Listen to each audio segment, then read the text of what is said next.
What's going on, guys? It's NBA All-Star 967 here, and I'm back at it with another video.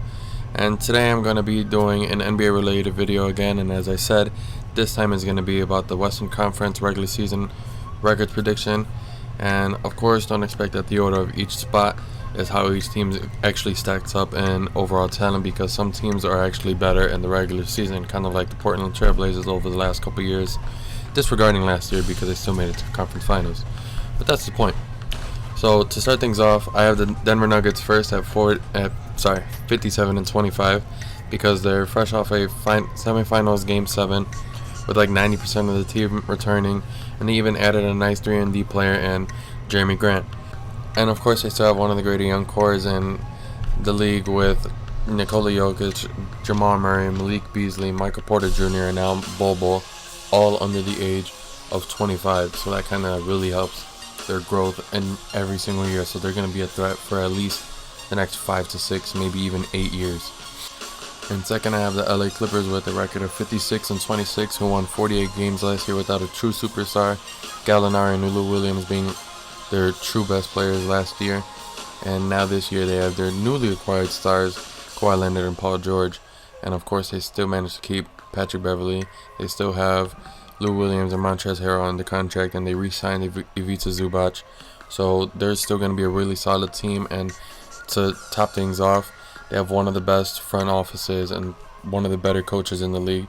And their system fits perfectly for Kawhi and Paul George, because they're not entirely ball dominant like, say, a Russell Westbrook or a James Harden in that matter. And next, I have the Lakers third, just winning one less game at 55 and 27. And I expect LeBron to have an MVP-like season, but LeBron always has MVP-like numbers. And unlike most new LeBron-led teams like the Cavs, of course, the Heat, and then when he returned back to the Cavs, and then last year with the Lakers, this year, even though he's so obviously still with the Lakers, it's basically an entirely new roster besides him and Rondo and KCP, JaVale McGee as well. I don't think they're really going to get off to a slow start. They should probably go right out the gate and probably be the 1 seed to start things off, honestly. And to make things better, there's no true third star on there, because, yeah, there's Kuzma, no disrespect to him, and there's also DeMarcus Cousins, but he's a shell of himself right now, so that's why there's no true third star that they need to worry about. It's just LeBron and AD. And then what also makes them better, that should have them close to even 60 wins if possible, is that Rondo, LeBron have played together last year, and then Rondo, AD, and Boogie have played in New Orleans together, where they swept the Trailblazers, even though DeMarcus didn't get to play, which was unfortunate for him. What also helps is they also signed players that fit in the LeBron system, so to speak, and players like Danny Green, Avery Bradley, Jared Dudley, and even Troy Daniels, who can all shoot the rock, and Danny Green and Avery Bradley, who can also help play a lot of defense. Next, I have the Jazz and the Rockets both tied at 52 and 30. And this is mostly due to the fact that both teams are going to have to deal with newly acquired players having to fit in both of their systems. The Rockets, it's just Russell Westbrook, but that issue is just the fact that Russ is going to have to learn how to actually defer to another player. He did that with Paul George most of the season last year, but when it came to playoff time, Russ was like, nope, this is back to being my team. But with Harden, he's going to learn that some possessions you might not touch the ball at all. You might not even be able to run the ball up, because Harden is that type of player. And for the Jazz, they have so many new players that they have to worry about, like Mike Conley, Bojan Bogdanovic, Manu Mudiay, and even Ed Davis. But I think that they'll fit in a little better. It's just a matter of the amount of players that they have to fit into the system. But ultimately, they're going to end up finishing at the same record. But I have, of course, the Jazz winning the tiebreaker. So now that leads us into the 6th spot, where I have the Golden State Warriors going 50 and 32. Yes, the Warriors are not gone.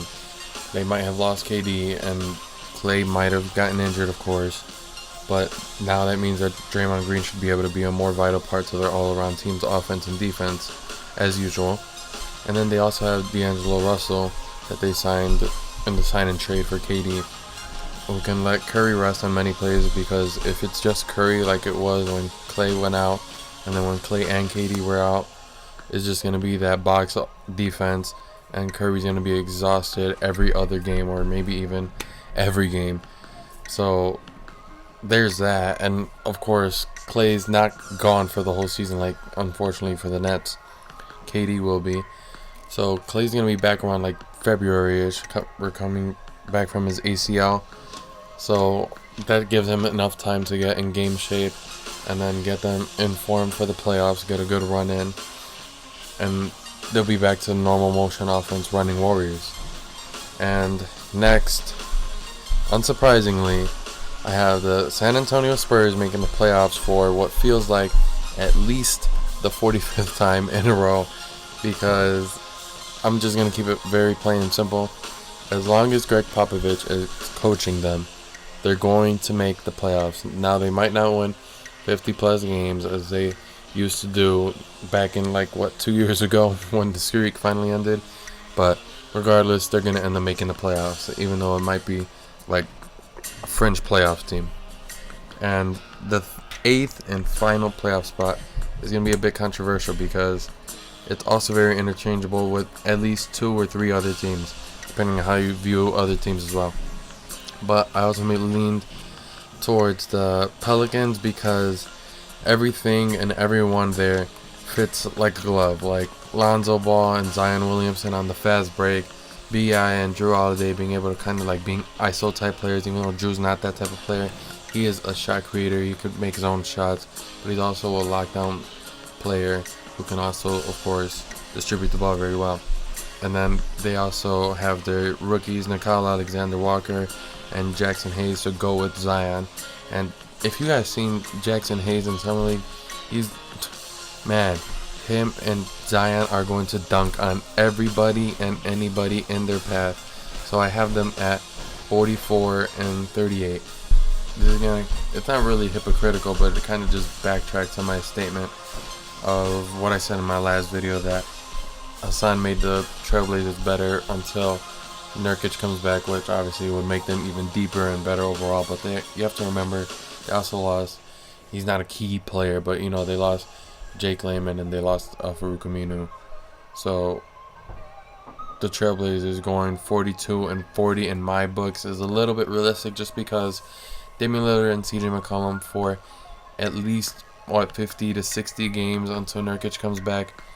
They're not going to be able to put up 60, 65 plus a game in order to carry game in and game out in order to have them in the playoffs. But like I said, it could be interchangeable, and they could probably take the Pelican spot realistically. But next I have the Kings being 39 and 43, and the Mavericks going 34 and 48, the Timberwolves going 31 and 51, the Thunder 29-53, the Grizzlies 22 and 60, and finally the Suns going 16 and 66. And even though the Kings were actually pretty good and almost a playoff team last year, they dropped off late in the year when they traded Iman Shumpert to the Houston Rockets, because they kind of lost that defensive player who was also a veteran. But I just feel like even though they had really solid pickups like Corey Joseph, Dwayne Dedman, Trevor Ariza, the West is way too loaded, just like every year the past couple years, for at least the entire decade, honestly, for them to win enough games to make the playoffs. And them being in the Pacific Division, having to face the Warriors, the Clippers, and the Lakers so many times, it's going to kind of mess up their entire mojo and any type of winning streak that they end up having. And next I have the Dallas Mavericks and the Timberwolves. I feel like they have the same issue where they just simply don't have enough talent or have a good supporting cast around their 2 stars, respectively, the Porzingis and Luka. And then for the Timberwolves, Wiggins and Karl Anthony Towns. They lost for the Timberwolves. They lost Derrick Rose. They lost Taj Gibson. Sure, Robert Covington's coming back healthy, but Darius Saric had a really terrible year compared to how he was playing in Philadelphia. And for the Mavericks, they really didn't make any improvement to me besides Chris App's coming back healthy. And next I have the Thunder. It's not that they have a completely terrible team, is because they still have Shai Gilgeous-Alexander, Chris Paul, Danilo Gallinari, and Steven Adams. They also traded away, of course, Jeremy Grant. They still have Andre Roberson, but overall they just don't have enough talent where they probably might not even have enough talent where if they were in the East they wouldn't even make the playoffs there, because it's just they don't have a deep enough team. They have young players but not proven young players.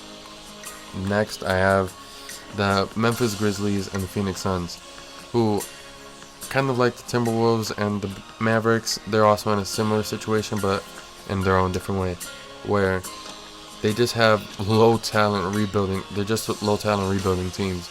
They have their young guys. For the Grizzlies, it's going to be Ja Morant, Valanciunas, super young, and then there's Jaren Jackson Jr. And I forgot how old Kyle Anderson is, but he's not really the greatest ever. And Suns, of course, they have Devin Booker. They have one of the Bridges brothers, and then they have DeAndre Ayton from last year. And then they traded down to get Cam Johnson. I don't know why they would do that, but anyway, there's going to be a lot of players in and out both of their teams regardless of injuries. It's just going to be, they're trying to get some wins on the board, but they're just not going to have enough talent to win anything. And the Suns, like I said with the Kings, they're in the Pacific Division, so that really screws them over, where they can probably have an extra 10 losses no matter what, just because of their division. And yeah, that really about wraps this video up. Thank you for watching if you're still here. And with 2K20 set to come out within the next 4 weeks and the demo coming out next Wednesday, expect some more NBA videos similar to this, and hopefully some NBA 2K20 videos, even if it's a demo, at least maybe 2 times a week. And see you in the next video. Don't forget to like, comment, and subscribe if you enjoyed the video. Catch you in the next one.